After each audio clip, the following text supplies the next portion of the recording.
Hello everybody and welcome back to another of my videos. I'm Thorn Integral. I hope you're all having a nice day and welcome to the first of my top 10 videos. This is a new sort of mini-series, I guess you could say, I'm starting up. These episodes aren't going to be very regular, probably one a week, one a fortnight, who knows. Depends how much you really like these guys, so obviously leave your thoughts when you finish watching the video in the description below, whether it's too short, too long, you want me to go into more detail, or you just want less detail, whatever you really like, or just suggestions on what to do, top 10s on, I guess you could say. So, disclaimer before I start this episode and this series really, is these are my opinions for the most part. Sometimes I might use some sort of, actually like stats and stuff, but for the most part these are my opinions. Everyone has their own opinion. Please no arguments in the comments below. I don't want to see any arguments between people. Everyone has their own opinion. Everyone is entitled to their own opinion. So please respect everyone's opinion. No fighting. But yeah, let's get started. As you can tell by the title today, I'm starting off with my top 10 Generation 1 Pokemon. So, let's get started. First up we have Lapras, or Lapras. I don't know why I said Lapras, that's a bit strange. I'm going to keep saying that now. Lapras is number 131 and a Water-Ice type Pokemon.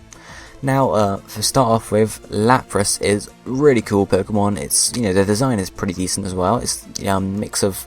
It's a prehistoric Pokemon, I believe. It's Plesiosaur, I think, is the name. I'm not sure. Yeah, Plesiosaur. And obviously that was discovered by someone in the UK, I think. So obviously I have some ties to that in some way or shape or form. I don't know. But also because in my recent Fire Red Wedlock, I had a Lapras. Obviously I got it from Silphco.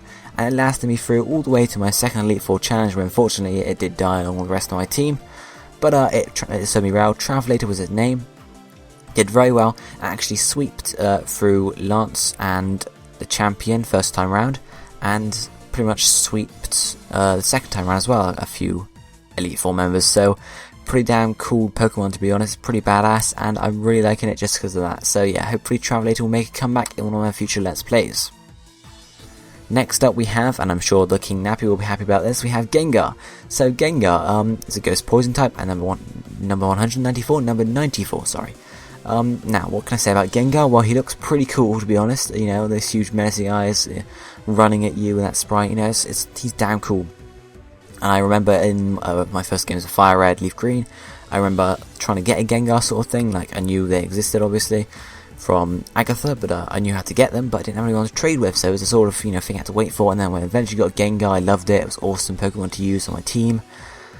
Yeah, it's just pretty awesome. Not much else I can say really there, but I haven't used the Gengar in any of my Let's Plays quite yet, I don't think. So hopefully maybe in the future we will, and obviously I'll be calling it the King Nappy, I'm assuming, if I get there. So let's move on to number 8. Number 8 we have Blastoise, #Arm Cannons. If anyone gets a reference, I'm very proud of you. Yeah, here we have Blastoise number 9 in the Pokedex, and obviously the final evolution of Squirtle. Water type, obviously.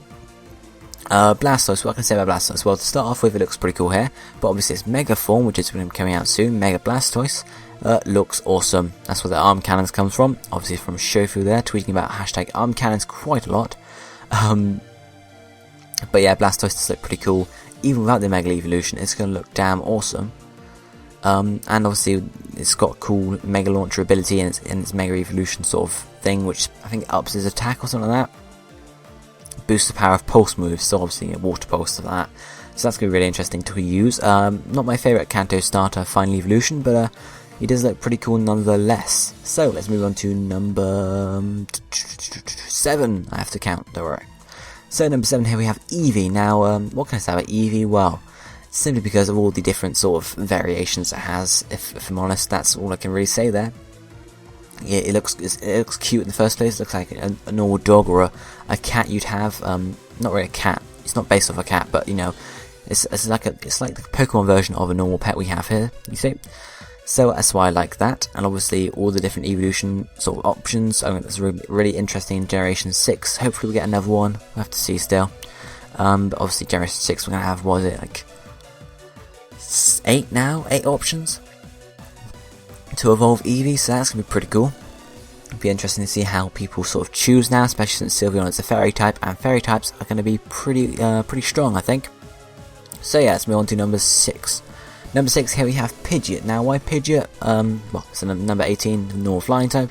Why Pidgeot? Because it's pretty much been my partner every single time I've played through Fire Red or Leaf Green. Like, it's always been, my team's always been starter, Pidgeot, and then usually something else, I can't remember. That's what we really need to talk about here. But Pidgeot, yeah, obviously always been on my team, Fire and Leaf Green.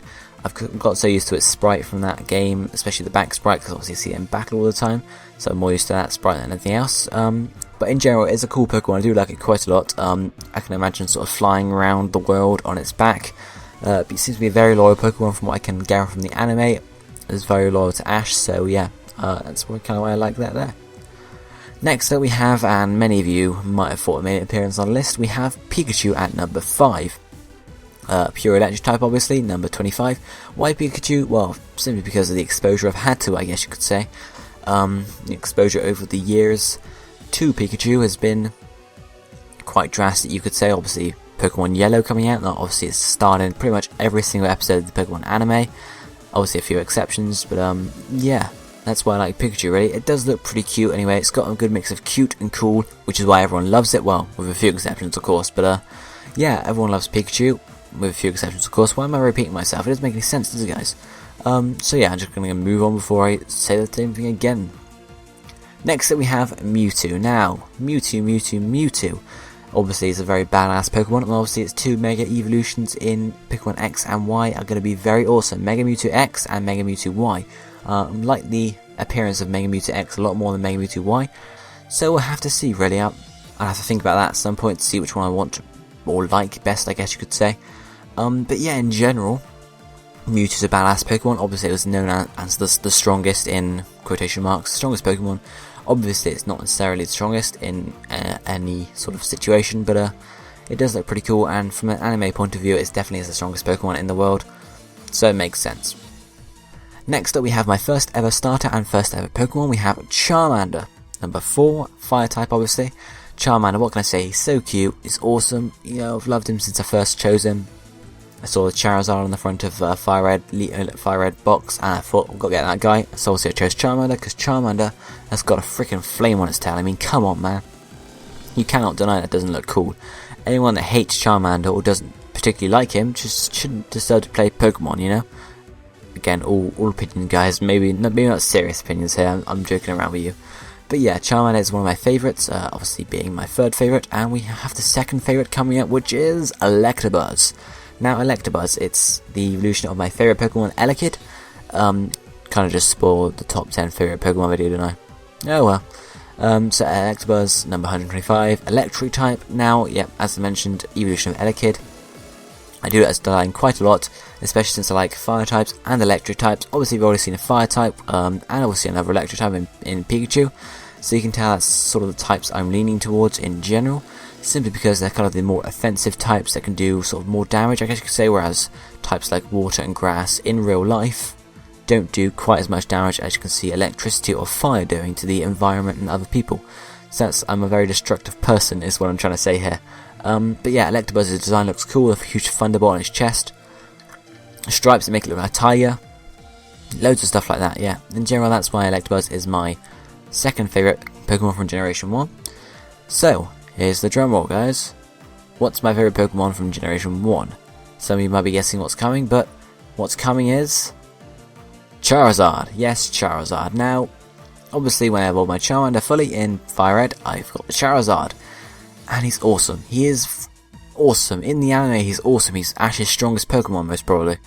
And he's awesome, you know. I keep saying he's awesome, but look at Charizard. It's awesome. The design, the flame, you know, just the attitude in the anime, it looks pretty cool. And there's sort of the stubbornness. In general, he's an awesome Pokemon. And obviously, his Mega Evolution is going to be freaking amazing.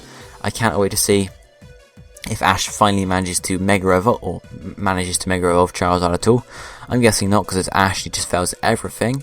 Oh, apart from meeting legendary Pokemon, of course. But yeah, enough of the Ash rant. But you know what I mean, guys, here, you know, Charizard is my favourite Pokemon from Generation 1. I hope you enjoyed this episode. What am I finishing? I've got more to say. My favourite Pokemon from Generation 1, it's got a cool name, Charizard, you know, there's the Z in it, makes it really just stand out sort of thing. And the Japanese name Lizardle is obviously again the Z, and it's got some sort of meaning to it. Number 6, Fire Flying type, Flame Pokemon, so you know, obviously Flame Pokemon. What else could you want more than that? It's basically the Fire Pokemon is what it's trying to say here. But yeah, that is my favourite Pokemon from Generation 1, guys. I hope you enjoyed this video. As I said at the start, please leave feedback on whether you like this videos. Do you want it to be shorter, longer, more detailed, less detailed, scripted maybe? This hasn't been scripted, I've just been going through a list and talking about them really, but yeah, depends what you guys really want. And if you like this and don't think there's any improvements you can make, you can suggest down below what top 10s I should do. You know, obviously I'm not going to go straight for a top 10 Generation 2 Pokemon because, you know, that's just going to you know, be a bit repetitive, but, you know, suggest some cool things like top 10 grass types, top 10 flying types, top 10 cute Pokemon, top 10 ugly Pokemon, etc. So yeah, guys, I hope you enjoyed the video. Please leave thoughts in the comments below. No arguments, as I said at the start, but apart from that, guys, don't think I've got anything else to say. Hope you're having a nice day. Leave a like and a comment if you can, and subscribe if you haven't already, if you can, of course. Don't know why you wouldn't be able to do that, because it's a simple click of a button, but yeah, thank you for watching, guys. That's like the third time I've said that now, so I need to really finish the episode, don't I? Even though I'm just talking to the microphone right now. I think I might just get on some work here. Okay, I'm joking, guys. Okay, see you next time, guys. Thanks for watching. Bye.